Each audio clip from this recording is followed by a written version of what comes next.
Welcome to the Morning Update. I'm Erin Roan. The federal government says it is disappointed the Solomon Islands has signed a new security deal with China. It's feared it could lead to a Chinese presence in the South Pacific. Our allies are also concerned. We believe that signing such an agreement could increase destabilization within the Solomon Islands and will set a concerning precedent for the wider Pacific Island region.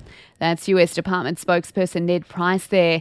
Close isolation rules are said to be scrapped across New South Wales and Victoria as early as this week. It will mean healthy people who are household contacts of COVID cases will no longer need to isolate.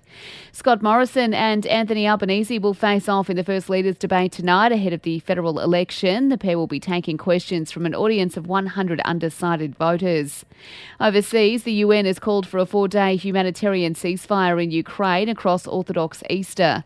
UN Secretary-General Antonio Guterres says the pause will allow civilians out and aid in to the 4 worst-hit regions. People do not have food, water, supplies to treat the sick or wounded or simply to live day to day. More than 12 million people need humanitarian assistance in Ukraine today.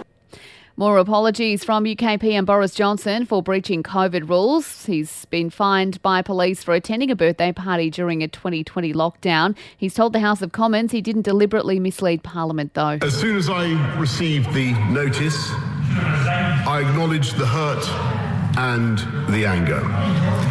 And I said that people had a right to expect better of their Prime Minister. If you've given up the dream of home ownership, you're not alone. Research shows 2/3 of voters aged 18 to 34 who don't already own a home believe they never will in their area.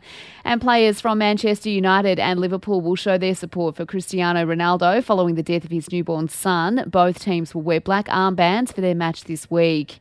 In sport, Sydney FC has drawn 1-1 with Vietnamese side HAGL in the group stage of the Asian Champions League. In the A-League, Western Sydney beat Macarthur 2-0. And in the AFL, Western Bulldogs star Lockie Hunter is taking a leave of absence from the club to deal with personal issues.